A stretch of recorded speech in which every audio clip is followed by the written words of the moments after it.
one of the reasons that we source so much from antique stores and collect so much from antique stores is because of the quality of items that we can find.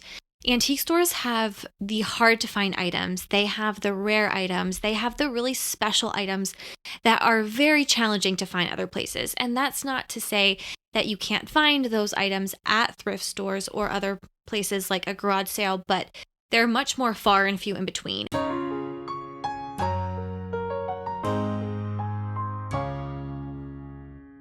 Welcome to episode 3 of the Gem Finders podcast, where we chat about all things buying and selling vintage and antique items. I'm Amber. I'm Sean. Somehow we have made it to our 3rd episode already. Woo! Today's episode is going to be all about where we find our inventory, the vintage items and the antique items that we sell, our favorite places to find inventory, the pros and cons of where we shop. So whether you're looking to buy antiques or sell vintage and antique items, this is going to be a really informative episode for you to listen to. And I mentioned briefly in the last episode that we take a sort of non-traditional approach to where we find our inventory, but we are going to talk about all of the different options. We're not just going to focus on what we do. This is going to help you find inventory in many different ways, whether it's in person, online. And not just inventory. This is going to be a really great overview of where to find vintage and antique items in general. Even if you're not looking to resell, you just want to know how we find really great items and where we look. This is an episode for you. So, as Sean said, we don't really go the traditional route because I feel like in reselling, most people try to find things for the lowest price that they possibly can and sell them for a good bit of money. And that's not a bad strategy. No, and that's not a bad strategy. And that is how we started. I didn't pay more than $5 for anything for a very long time. So we will go over and get into that. But the approach we take now is we find most of our inventory from antique stores, which I don't think a lot of people know. When we post the haul videos, I think people just assume that we thrift these items.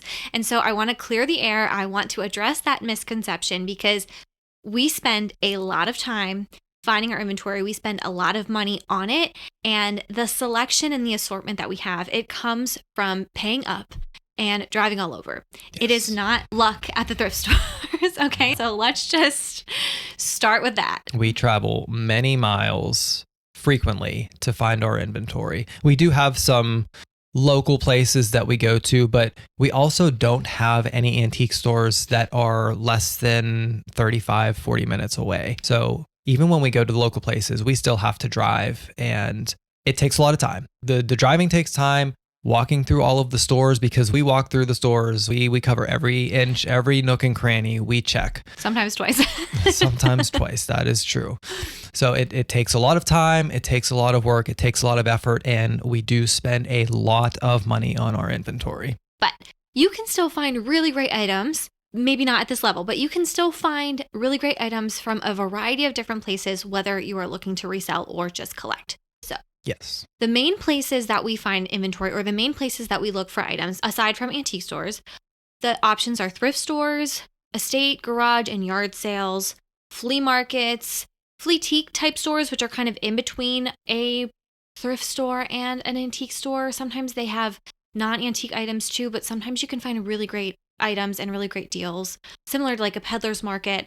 You can also get inventory or collectibles, obviously online, such as the marketplace platforms like eBay, Poshmark, Mercari, Etsy, places like that. Something we really haven't explored are auctions, both in person and online. So if you know anybody who really is good at doing those because they overwhelm us, please tag them so that we can invite them to talk on an episode. We have explored them. At least I have. We haven't bought anything. We haven't pulled the trigger on anything because it seems so expensive after you factor in what the end bid price is and the buyer's premium. And if you're going to have them shipped to you, I don't know, it doesn't feel worth it to me. But I'm sure that there are some other auctions out there, some auctions that are worth exploring, some that, or in general, maybe they just aren't as overwhelming as they seem when we look at them. Yeah. So yeah, if anybody has any info or tips to help us out with that, that would be wonderful. Because I know a lot of people source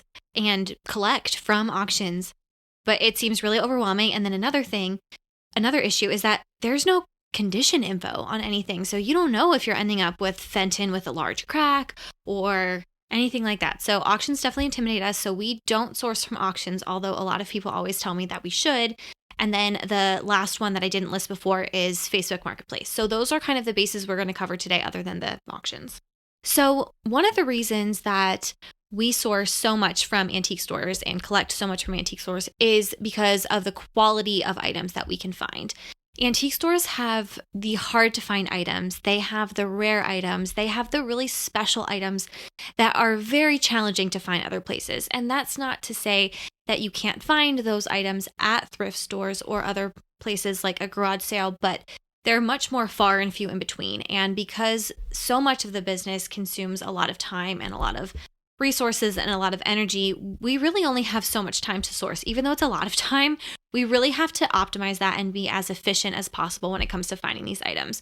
So that is why we shop mostly from antique stores. But it was not always like that. We spent so much time shopping from other places, and I spent many, many months, if not probably years, definitely into the years, where almost all of our inventory came from thrift stores and flea markets and all the other places. So antique stores are really great. And even if you don't shop on our level yet, antique stores are a great place to grab a couple really spectacular items for your inventory. And not only are those spectacular items going to help bring customers into your page, but they're also really great content for social media. And even if you're not reselling on social media, just to have those items on social media, if you're in any type of social media, a really great vintage or antique item can be very eye-catching and can create a lot of conversation. So if you're in branding, marketing, home decor, there are a lot of other reasons why you might want to grab some antiques and kind of integrate them into your lives. Antique stores are definitely something that you have to build up to, I feel like. Yeah. I don't think that most people starting this type of business are going to have the expendable income to spend on inventory at antique stores. So definitely don't think that that is where you should be starting. That will overwhelm you. That will not be a good start, most likely. Definitely start lower. I would recommend starting with free items that you already have or that you get from family members or friends, and then work your way up. So the next one that I will touch on is thrift stores, because I would think that would probably be the next step up from free inventory. So I would say thrift stores are very hit or miss, which is why we stopped using them as a source for inventory for the most part, because we were having way more misses than we were having hits. So that's kind of how we ended up in antique stores in the first place. So set your expectations accordingly.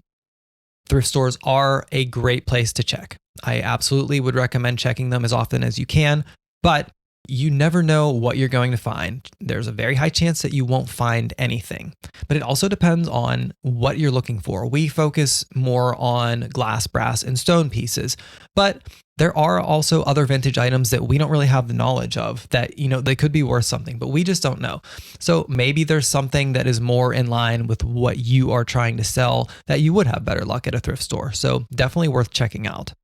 And when in the earlier parts of my journey, I was selling a lot of vintage clothing. And I will say that vintage clothing, I would come across a lot more frequently at thrift stores compared to antique stores. So it really kind of depends on what you're looking for. And as we're going through the options, we'll kind of talk about what we tend to find at each. But I think thrift stores are a fantastic place to get your hands on some vintage clothing items, vintage purses, vintage jewelry, even vintage shoes. I feel like I used to see pretty often when I was looking at thrift stores. I also think it's worth noting that the thrift store you're going to matters. That's not to say that you're not going to find great things at a chain thrift store, but I do think that the ones that, like the church resale stores, I feel like they have better items. Maybe they're not shopped as frequently. The smaller random thrift stores that aren't part of a big brand, I feel like when we walk into those, there's a higher chance that we might walk out with at least something. It just depends. They all offer a different variety of items. A lot of them are focused primarily on clothing. So a lot of them don't have what we're looking for. But again, if clothing is your thing, I feel like the thrift stores are they're definitely a better option than antique stores. You don't see any vintage clothing at antique stores very rarely. So thrift stores are going to be a better option for you. And you have a lot more options with thrift stores than you do with antique stores. I feel like there are so many more thrift stores. There's thrift stores all over the place. So definitely worth checking out whether it is a bigger chain or a smaller independent owned or church run thrift store. That definitely worth checking out regardless of what you're selling. Thrift stores are also a really great place to find furniture. If you are looking for furniture for your home or furniture to flip, definitely start at thrift stores compared to antique stores, because the furniture at antique stores can get pretty pricey, especially if it is a really good piece.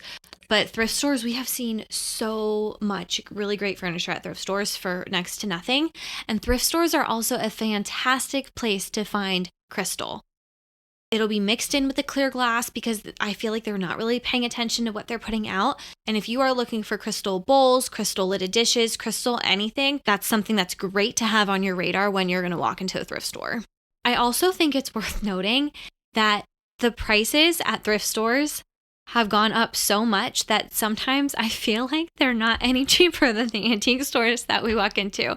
So that's another reason why a lot of our inventory comes from antique stores. So just something to be aware of. That's true. We have gotten pieces cheaper at antique stores and then we've seen them at thrift stores and it's more expensive or the same price. Yeah. So you never know. And they're all different. So that's not to place any of them in a box. They're all different. They all set their own prices, but just keep that in mind. I also think a great place to start when you're looking for vintage items is going to flea markets. And I feel like we really had so much fun with this when we were first starting out. I feel like I really looked forward going. Most Sundays we would go to the local flea market and it was always fun to see what we would find. And as the quality of our inventory began to increase more and more, we started going less and less because we weren't really finding a lot of the items that we were looking for. But in the beginning, we had some great flea market days.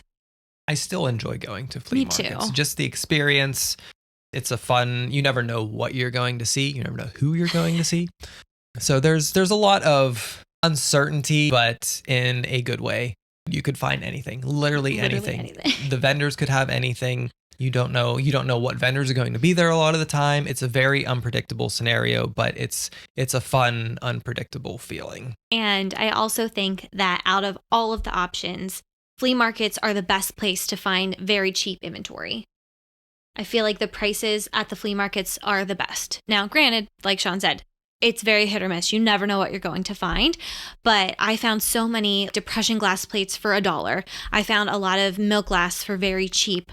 Sometimes you'll get people who they don't really care what they're selling. They just have all of this stuff that they need to clear out. And they're just like, take a whole box for $5. So flea markets can be a very fun adventure, especially if you're just starting out and you're not really sure what you're looking for yet, because you can still find some great quality glassware. We definitely have come across vendors that are selling Fenton and Westmoreland and the glassware that we look for, but it's also a really great place to find those really inexpensive items. And it's so fun when you see something good and you're like, how much do you want for that? And like in your head, you're like, I'm willing to pay $15. And then they're like, oh, $3. And you're like, yes. You can have a wide variety of anything that you'll find there. Like Amber said, you can find the higher end art glass, the Fenton, the Westmoreland, things like that. Or you can find the depression glass plates, things like that. But I would say my biggest piece of advice is to make sure that you thoroughly inspect and check the quality of every item, because a lot of the times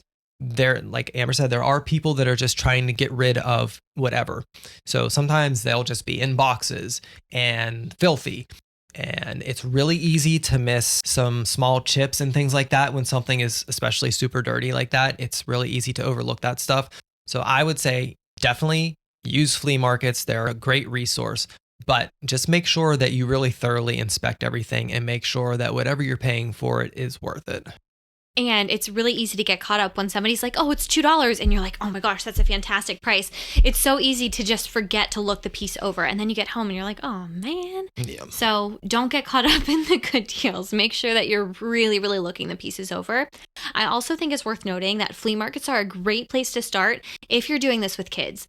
Our niece would love to go with us. She would love to find things because they have plenty of kid items. I would give her like a $5 budget and she would love to come with us. She's been coming to flea markets since she was like 2. So if you're trying to, make some extra money with kids, or if you want to add to your vintage collection and you have kids in your life, Flea markets are such a great place to find items when you do have children around. Flea markets can also be really fun to look into when you're traveling. I think it is such a fun time to look at flea markets in different states. And when you go on vacation, stop by one on a Sunday morning and see what they have. But you do really need to make sure that you do your research first, because I've gone to a lot of flea markets that they don't have any vintage items and they're all just pallets from Amazon that people are getting rid of or things like that. So just make sure that you do a little bit of research and get a feel for what kind of vendors might be there, but definitely look into flea markets when you're traveling. And another great place to find vintage and antique items are antique and vintage flea markets. We don't go to them as often because you do need to travel. There aren't a ton around here, but I have found some of the best pieces at vintage and antique shows and vintage and antique markets. So I feel like it falls in between an antique store and a flea market kind of situation, but there are these markets that are a step up that really are focused just on vintage and antique pieces. And they are so fun to go to because you don't have to filter through the new stuff and the old stuff. You can just walk through every booth and it is vintage and antique and old items, and they're a great place to really optimize sourcing. So if you're traveling and you happen to see that there is an antique show where you're at, make sure you stop, because even if the prices are high, it is so cool to see the pieces that they have. And it's a great way to kind of see what you might be interested in looking for in the future, because you'll be able to get your eyes on pieces that you've never seen before, which is also hard because now you're like, oh man, I want this and I had to find out my own. But it can be a really fun opportunity to mix in with the antique stores and the flea markets and the thrift stores and everything like that. You touched on it for a second there. I think that they definitely are fun to go to, but they are not all the same. Some of the prices at some of the vintage antique markets that we've been to are very high. So again, I think it's another research thing, although we do research and we'll read reviews and they'll say the prices are great and we'll go there and they are not great. So it's hit or miss, but they are fun. Whether or not you walk out of there with anything, you do always see some really incredible pieces, some rare, extremely hard to find pieces. So definitely worth checking out regardless. And I think that research is such an important part of this, whether you're collecting or buying antiques to resell, because there's only so much information that can be accessed on the internet. And there's only so many pieces that are out there online, and a lot of them are not. You're never going to see them unless you see them at an antique show or in a glassware book or things like that. And so I think when you walk into these antique stores or an antique show and the prices are way out of your budget, don't get completely turned off, because it's a great place to learn. And I have seen things at higher end antique stores that I wasn't aware of, and then a few months later I have seen them at an antique store at a lower price point, and I'm like, I know exactly what that is, and I know that it's valuable and we should grab it. And I would have never had that kind of train of thought if I wasn't keeping my eyes open and my mind open at these antique stores and these shows that we walk into where the prices are very blinding. So from there, I think that the next closest in between option would be Fleatiques. Fleatiques are another mixed bag of anything.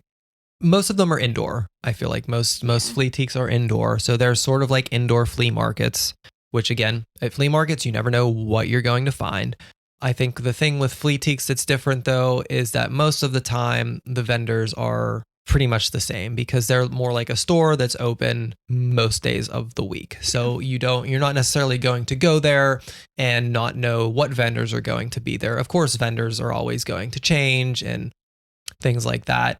But for the most part, you're going to go there and you're going to have a slightly better idea and expectation of what to expect versus a traditional flea market. And it's important to note that Fleatiques can be called a number of things. So around here, they're typically called Fleatiques. That's why we use that term. We've also seen peddlers malls. We've seen vendor markets or vendor malls. Yeah. Sometimes they're just called an indoor flea market. And that's kind of tricky because it's not necessarily a flea market where their vendors are changing every weekend. Yeah. It is more of like a consistent store. So you just have to read the description to see if it's something that you want to explore. But make sure that you're looking for Fleatique, Peddler's Mall when you are using Google to find antique stores near you or when you're traveling. Because if you just type in antique store, you might miss a lot that's around the area. So make sure that you're trying a variety of search terms to be able to find some really great spots to find items at. Also, one big difference between Fleatiques and flea markets that we didn't really talk about when we were talking about flea markets is the ability to negotiate and haggle the price. At flea markets, someone's going to be there. because they have to set up their booth. They have to be there to collect the money, versus at Fleatiques or peddler malls, whatever we prefer to call them. Most of the time, somebody just has a booth there. They bring in their inventory, they leave. There's a traditional cash register. So you lose that opportunity to negotiate or haggle the price that you get at a traditional flea market. And that applies to antique stores too. That's true. And this is the haggler right here. She will negotiate any price. Respectfully. She is very respectful, but I do not have that personality. As soon as she tries to negotiate a price, I walk away and I avoid the situation entirely. And I definitely haggle much more at flea markets because I feel like the people price their items knowing that there's going to be some haggling. So if somebody is like, well, this is $20, I have no problem being like, would you take 10? Because in their mind, they're probably like, well, I really want 15. And then we meet in the middle. So don't be afraid to negotiate. And then at antique stores and Fleatiques and stuff, I definitely back off a little bit because I feel like that's a little bit of a different situation. People are doing a lot more work to have their inventory there. They're managing their inventory there. It's much more of like a, small business situation. And I really understand that. But even at a lot of those stores, I do feel like they inflate their prices to kind of account for that. So it never hurts to ask. It never hurts to ask, are the prices firm? And sometimes people say yes. And I'm like, okay, great. I'm going to buy what I'm going to buy. And sometimes they're like, yes, everything above $20 is 15% off. And sometimes they have to call the vendor. So don't be afraid to ask. I have never had anybody be offended by me just asking if the prices are negotiable. And I have to also remind that to myself because there are times where people will ask me if my prices are negotiable. And I kind of had to determine how I wanted to handle that. And I think it is different when you are an online business. I think it's kind of a different playing field. But when you are shopping from an antique store, don't be afraid to ask because I find that most of the time they are looking to move their items. And even if it's just a 5% discount, that can make a difference. So always ask. I disagree with the statement that most of the time they're looking to move their items, but I don't know if we need to talk about that in this episode. Because we walk into a lot of stores and it is the same items, sometimes years later. And we're like, wow. I have a theory that a lot of the booths at antique stores are run by people who just have a large collection that they need somewhere to store it. They're not actually looking to sell them because some of the prices that the pieces are listed at, it's just outrageous. It's nobody would pay that for them. Like, that'll be higher than like what we would charge. Much higher, not even close. 3 to 4 times higher. And sometimes booths never change. No. Sometimes there's no new items, no sold items, and we go so much that we recognize it and we're like, this is the same stuff that was here last time. So there's definitely, and I think that that's another reason that flea markets and thrift stores can be really fun because there is a lot more turnover than at antique stores and like vendor type stores. So they really do all have their pros and cons. Yeah, for sure. They're all different. They all have pros and cons. That's why you should explore all of them. But we're not done. We still have more. And if you find an antique store near you or around you, even if you have to drive an hour, if you find an antique store that is really great about turning over their inventory and bringing in fresh items, go back often. That should be your go-to spot because we find so much stuff at stores that really encourage their vendors to bring in fresh inventory often. Those are where we have the best luck. So if you walk into an antique store 2 or 3 times and you're like, wow, there's a lot of different stuff here, that should be a store that's on the top of your list.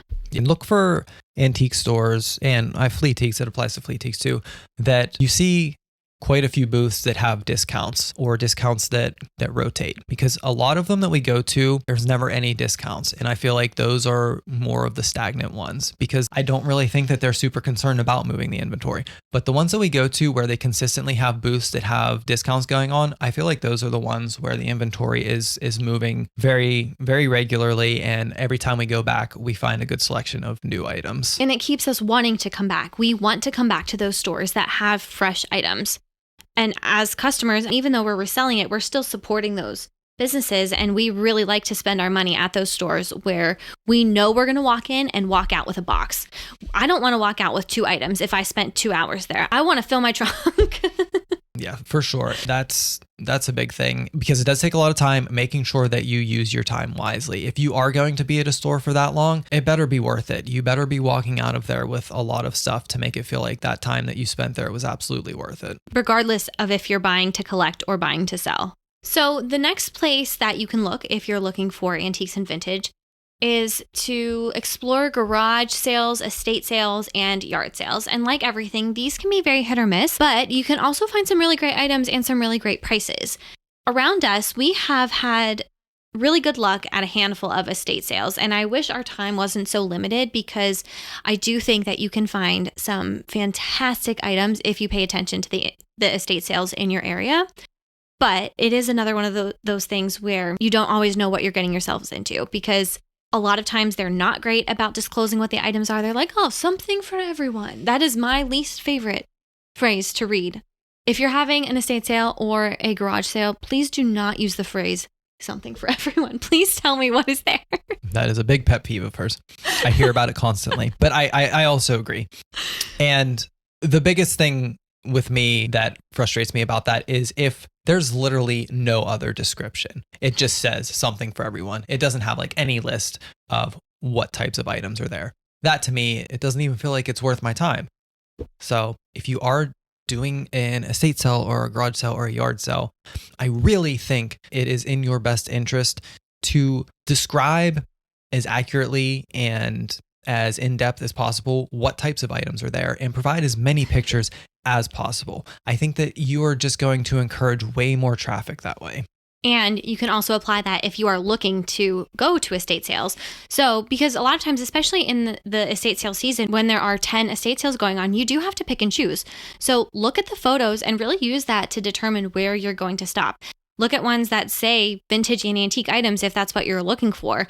I really think that it's so hard to find sales to go to when there's not a description that are worth your time. I feel like we never have good luck if it's just like garage sale this day at this house. I feel like we never find anything if they didn't put any thought into the description. I had one time that I had really good luck. You weren't with me, but very rarely. And also, if you do go to one, if you go to any of them, I would say take note, but especially if you go to one that you like, that you find good pieces, that you find good prices, take note of who is running that estate sale. It will do you wonders to keep track. Most of them have Facebook or they have websites or they have mailing lists, and you can keep up with that specific estate sale company or whoever is running it. And that way you kind of know, I like this company already. They have good prices, and a lot of them stick to the same styles of houses and houses that have the same sort of pieces. So you kind of also get a feel for what types of pieces you might expect from an estate sale from that company. It's really nice to know the experience you're walking into. We have some companies that we won't go to their estate sales again because it was a mess and it was really disorganized and there was no prices and we had to spend so much of our day either trying to figure out what the price was going to be or spent like a significant amount of time at checkout, and we are just like, it's not worth it. So having a mental list of those companies that you have had really great experiences with, or people, because sometimes it's just a person and not a company, can really make your day of antiquing or sourcing or treasure hunting, whatever you want to call it. It can make it go so much more smoothly when you're like, okay, they run them well, they're organized, the prices are good. So definitely pay attention to that information. And you can also ask them if they have an email list or anything. Sometimes they'll text you if they have a sale coming up. So don't be afraid to kind of ask who's in charge what the best way to keep up with them is, especially if you really liked their sale.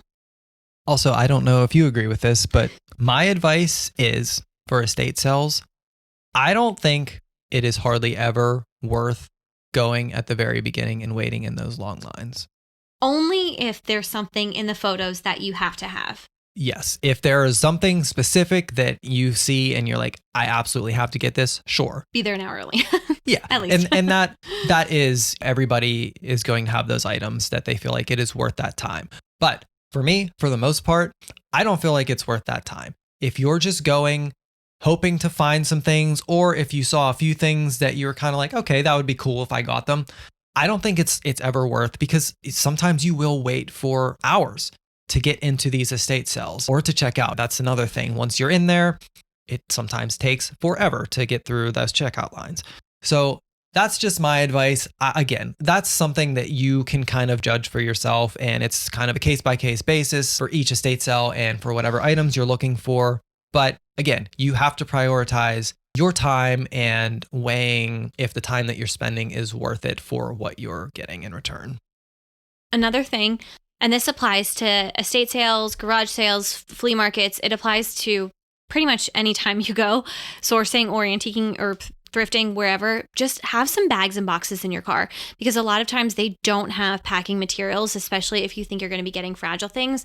But even if you're just trying to stock up on clothing, have some reusable bags with you so that you can put stuff with you, because I have seen so many situations, especially at estate sales, where somebody like makes a pile and then somebody grabs something from that pile and then they don't get it when they go to check out, because the people who are running the estate sale are just too preoccupied with everything else that they can't watch those old piles. So grab some nice size bags and make sure that you have them in your car at all times, because they've really saved the day a number of times. And I also always try to bring some packing supplies with us too, especially if we get a really good item and they don't have any supplies there. I want to make sure it can get home safely. Is this where we should plug Hulkin and hope that they sponsor us? The best thing I have ever spent my money on in my entire life is a Hulkin bag. It is this massive tote bag on wheels and it has handles, and I don't bring it into estate sales because I think it's kind of bulky. But if I'm going to an antique show, if I'm going to a flea market, I bring my Hulkin and we get stopped. Everyone's like, where'd you get that bag? I'm always the one who is maneuvering it.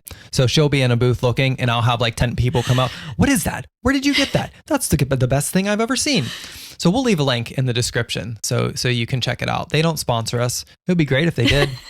Hey, Hulkin, do you want to send us some more bags? We love you. I bought two. I had two because I love them so much, but they're also great for like bringing in groceries. And when I went to my mom's house for Christmas and I had to bring a bunch of stuff with me, I just threw it all in my Hulkin and we use them very, very frequently. All the time. So get yourself a Hulkin bag. Anyways, so bring bags with you, bring some packing supplies. It's always a good idea to have some in your car because there's nothing worse than spending your money on something or being really excited about a piece only to get it home and realize that it broke in transit. That's very sad. The worst feeling.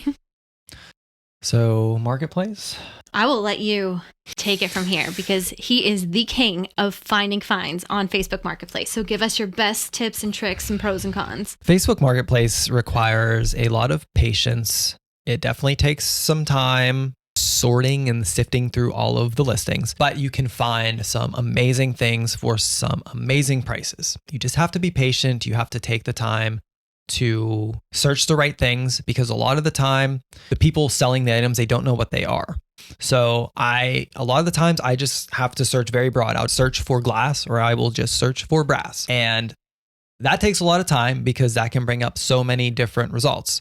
You'll get a lot of random glass pieces, clear glass, wine glasses, things like that we don't source. But I have also, with that method, found some great pieces for some really, really great prices. So I search Marketplace a lot. I search it every day. He's always sending me links. I'm always sending her links.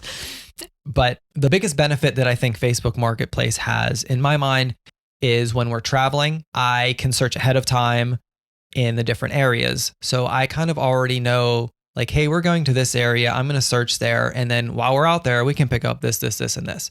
So I feel like it's great in that aspect that it's different than if you are going to an estate sale or a garage sale or a yard sale in an area that you're traveling to.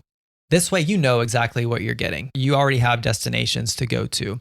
We do this often when we travel. We will have all of our antique stores that we're going to stop at lined up along the way, but then we'll grab all these marketplace finds in between. So I think that it is a great resource. Again, it does take time, it takes patience, but I really think that it has been really worth it and it has been really beneficial for us to find some really good pieces that we've been able to bring to the shop. And if we're going on a sourcing trip, it's great to know we already have those 5 items that we're going to come home with regardless. So it just kind of takes the pressure off of the sourcing day or the sourcing trip, depending on what we're doing. And everything else can be a little bit more relaxed because we've already found some really great items. And also always make sure you ask what else they have for sale. because this just happened a few weeks ago. It was a listing for 5 toothpick holders, and we got the toothpick holders, but you also asked what else they had, and we ended up with this gorgeous iridescent pitcher. We ended up with a really, really cool Fenton piece. We got a couple of other things from them, and we wouldn't have came home with those pieces if you never asked, do you have anything else that you're interested in selling? So it's a great way to kind of maximize the effort that you're putting into Marketplace. And we also, when we pick stuff up all the time, we're always like, let us know what else you have. And people will be like, oh, I'm going through great grandma's attic right now, and then there's more coming. And we're like, okay, let us know. And then they never circle back. Very rarely get those messages afterwards. But it's good to put it out there, because maybe you will have somebody who will get back to you when they go through more of their stuff. So it's kind of a way to, I don't want to say network, but it's great to let people know what you're looking for and that you're willing to pay for it if they can help you get your hands on it. And the other thing to always ask is about the condition. Even if they have it in the description, for example, for us, we prioritize the glass pieces a lot.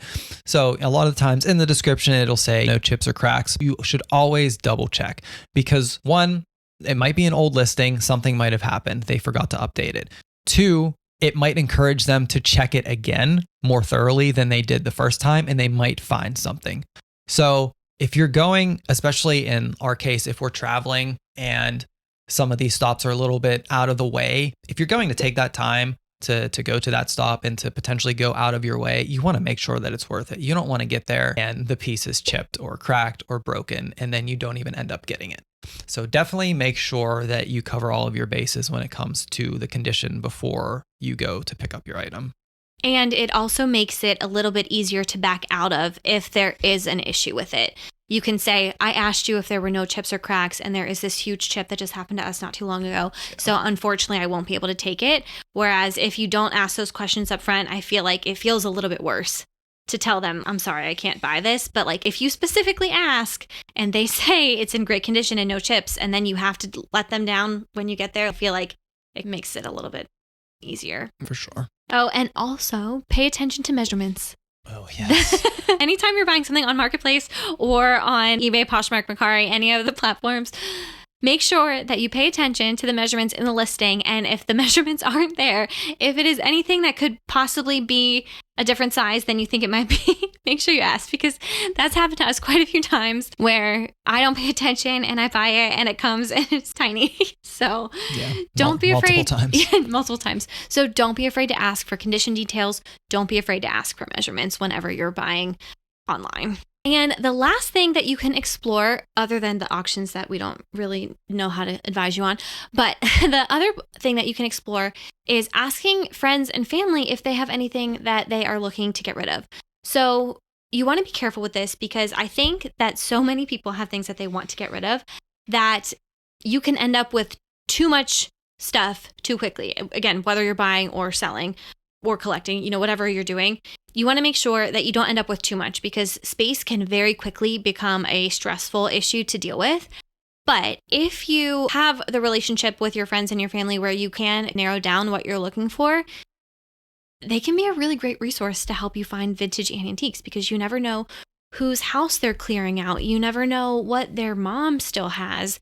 You never know what they have access to in their lives, and you might be able to get it for a really great deal. Plus, I always think it feels nice to buy from somebody you know. I feel like my grandma has given me some things to resell, and she is so excited whenever I hand her $20. It hasn't happened in a while. She hasn't brought me a lot recently, but she has a lot of vintage stuff, and I would sell some things for her, and it felt nice to pay her for that. So don't be afraid to ask the people in your circle, especially because they might have stuff that they really don't care about, or they might not have known that you're looking for something. And also, don't be afraid to tell them no, because you might ask for something and they will have a totally different idea about what you want. It's really easy to accumulate stuff that you don't want or junk that way. So don't be afraid, even though you asked them in the first place, don't be afraid to tell them no, because I have a really hard time with that. And again, space is a huge issue for us, especially. We don't have a very large house. So trying to find places to put all of our inventory, all of the orders that need packed up, all of the packing supplies, it's very limited, and it takes up all of our house for the most part. So Don't be afraid to say no if it's something that you absolutely don't want or you don't think is going to be worth it to try to sell. And I've had to turn down a lot of free China sets. China sets do not move. No, and it's not even something that I would want for me personally. And it is hard when somebody's like, hey, I have this China. That's my grandma's. Like, do you want to buy it? And I'm like, I cannot. I'm sorry. So you really do have to get comfortable saying no if you're going to go that route. Some people reach out to me and be like, oh, do you want this? And I don't really say yes often, but the few times that it has worked out, I've been able to get some really great deals on some things I wouldn't have had access to otherwise. It's definitely worth asking and having those connections, but just don't feel like you're obligated because you asked. And do your research before you take something or buy something. Make sure that you look up sold listings, see if that brand is worth anything, if that maker is worth anything, if it has a stamp or a maker's mark on it. Make sure that you're researching your pieces before you buy them from somebody like that, especially if you're getting like a lot of pieces at once. You want to make sure that what you're getting is going to be worth it for your life or your business. One thing I wanted to mention that I forgot when we were talking about estate sales, because you had mentioned furniture at thrift stores. If furniture is something that you're interested in selling or you need for yourself or flipping, estate sales are a great place for furniture. They just want it gone. A lot of the time, they'll give it away for free. So if you see an estate sale in your area and you're looking for furniture, definitely would recommend checking those out. And like you said, not going at the beginning of an estate sale. If you go at the end, sometimes they might just give you the furniture or they might give you like half off. So if you are looking for any furniture pieces, check estate sales, because you might be able to find some fantastic pieces at a really great deal. And the last thing I kind of want to mention is the seasonality of all of this, because there's not a lot of estate sales happening right now. I also don't think a lot of it's January. I don't know if they'll know that when they're listening to this, but it's January when we're filming this, and estate sales, flea markets, garage sales, those are all slow right now. But we're on the East Coast. That's not everywhere in the world. No, but just if you're not having good luck on Facebook Marketplace or at estate sales, just keep in mind that when it gets warmer, there will be a lot more opportunity for all of this stuff. And I also don't think that people are cleaning out their houses and getting rid of things the same way that they do when the weather is warmer. So I feel like Facebook Marketplace in some ways slows down a little bit this time of year, especially if you're looking for furniture. So just keep the weather and the current conditions in mind when you're exploring all of these different ways that you can find items for yourself or your business. I think we've talked a lot this episode. We've covered a lot. I think it's been good. It's been informative. Hopefully you think so. It doesn't matter what I think. Let us know if this was too much rambling or if you enjoyed these insights. Give us feedback. We have zero clue what we're doing. We are just winging all of this. I have never produced a podcast or anything like this before, so this is all brand new to me. So give us all the feedback. We will take it. Positive, negative, it doesn't matter. Just let us know. Yeah. Be kind and respectful. And also, a lot of times we have differing opinions on what we think is best or what we think that you want from us. So let us know. Prove me right in the comments. Just kidding.